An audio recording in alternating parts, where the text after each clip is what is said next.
Confession. Confession is one of the 7 sacraments of the church.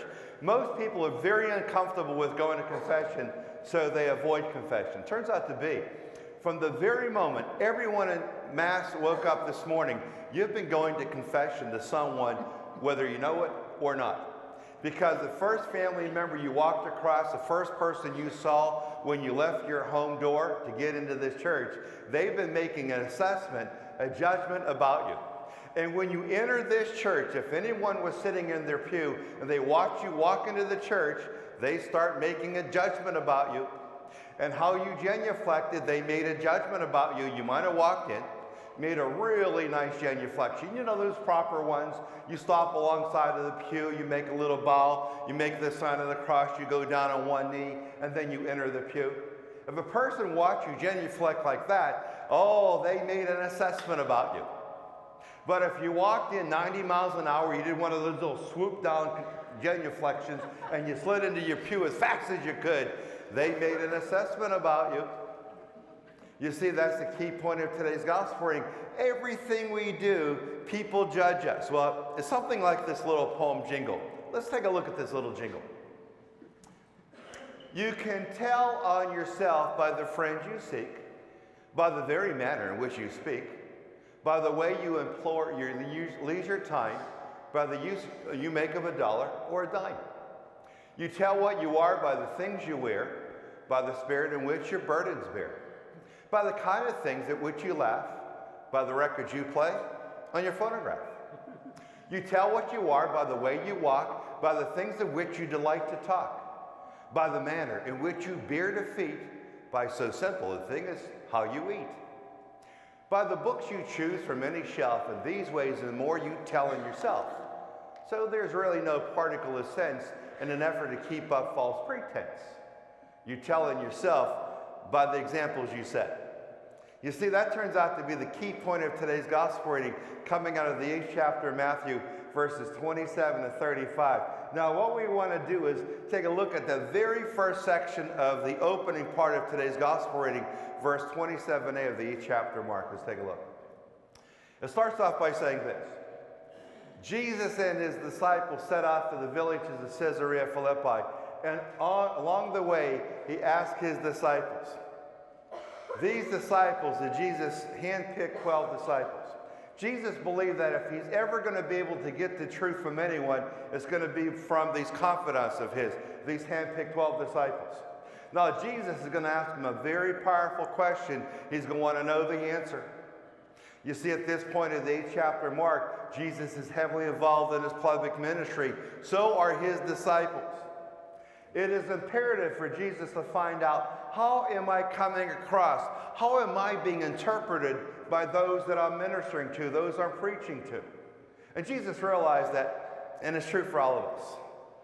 People are telling his disciples what they think about Jesus, and they're going to tell his disciples what they think about Jesus before they would ever say that to Jesus. So he's asking his disciples this question. Let's take a look. This is going to be verse 27b, the second half of the 27th verse of the 8th chapter of Mark. This is the question. Who do people say that I am? What a courageous question to ask. Now, not only does Jesus ask the question, Jesus stands around and listens and waits for the answer. That's a powerful question. Jesus is saying what? If people think that they like my message and they like what they see and they like what they hear, they're probably going to join my church. If they don't like my message, they don't like my style, they don't like my presentation, they're angry about what I have to say, they're not going to join my church. So guys, tell me, what's the banter out there? Who do people say that I am? What a powerful question to ask, for you to ask someone that you know, who do people say that you are?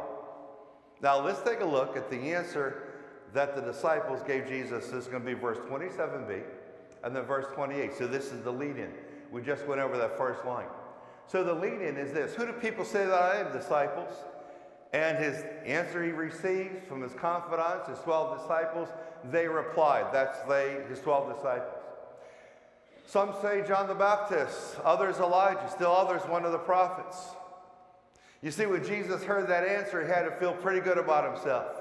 John the Baptist, the great precursor of Christ, Elijah, one of the major of the three prophets of the Old Testament, or any one of the prophets, Jesus had to say to himself, great answer. That's what I was hoping for. I'm coming across in a good way. They're also saying, Jesus, they're not exactly too sure who you are. But they know that you belong to a group of admirable men. You might be John the Baptist, you might be Elijah, you might be one of the prophets. They're not too sure, but you have high integrity. And Jesus had to say to himself, great, I'm going to keep doing what I've been doing. And so this gospel reading is the gospel of self-evaluation. If you were to walk up to someone that you know in town here, at the place you work, and say to one of your work friends, who do people say that I am? How am I coming across in a place that I work? What would the answer be?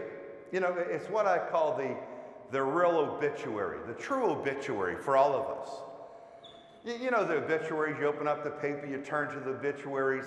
I always like those big, long obituaries. I want to make sure that when I die, I have a big obituary. I want one of those big ones. So I said to myself, and my game plan is, just before I die, I'm going to join every group and organization out there so I have a big one.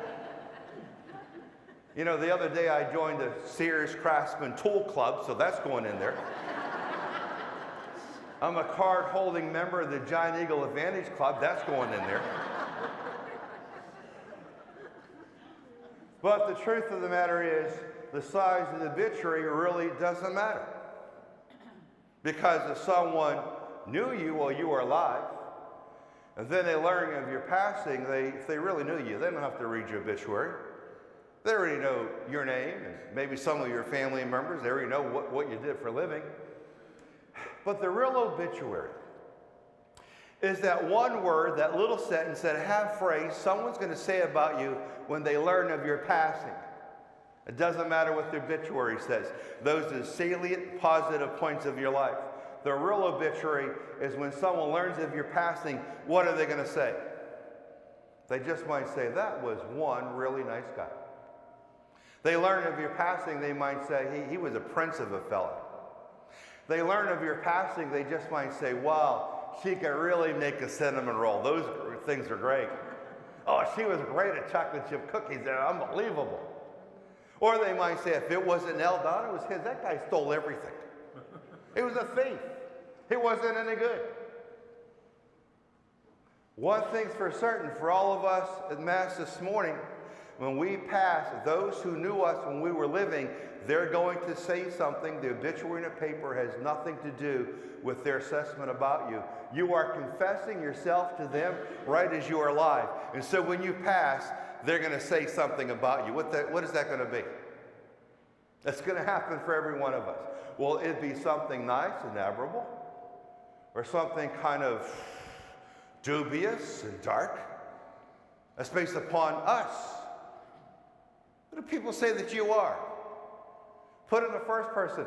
Who do people say that I am? Ask those around you. How am I coming across? Not me, but you. How are you coming across in this town? You know, people are going to make judgments upon us based upon what we do, what we say, how we act, how we react, and the biggest judgment people make about us is what we laugh at. That speaks volumes. If you're in a group of people and there is a vulgar joke being shared, there's a racial joke being shared, and it is, although it might seem funny, but it is really horrible, and you laugh at it, those standing in that circle who might have thought that you were a man or woman of integrity, they can see you laugh at something that's filthy, and their thought of you is going to be greatly reduced because you're going to make an assessment. The biggest assessment is based upon what you laugh at. But if you say to yourself, no, I am not deterred by the pressure to be a part of the group. I am not going to compromise my principles, my position, as I'm in this social group and I'm listening to this vulgar story. I'm surprised I didn't even walk away, but for some reason I stood in the group. But when a joke is finally to the end and it's time for the laughter, I will not give any. And then those standing around who might be laughing are going to see you who decided not to laugh. They're going to say, that's the man I thought he was. He's high principled. He's got good class, good style.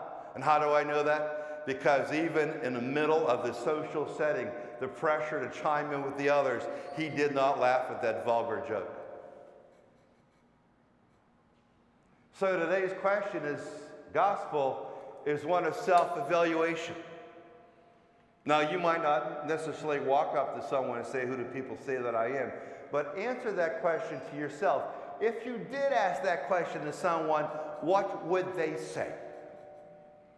When you pass away and someone, the folks around you that knew you when you were alive, that offer that real obituary, that word, that sentence, that phrase that describes you, what will they say? They're going to say something. That's a given. Everyone's got something to say about something. They're going to say something about you. And when your family members hear it, will they be proud of what they're hearing about you? Or will they be embarrassed? And there's a good chance if they are to be embarrassed, they probably have been embarrassed and were embarrassed many times by you when you were living. Who do people say that I am? We're going to confession right now on how you carry and conduct yourself from this point through the rest of the day and the rest of your life. And people are making judgments about you based upon what you say, how you act, how you react, and most importantly, they're going to make a judgment about you from what you laugh at. So I leave you with that powerful question Jesus asked his disciples, who do people say that I am?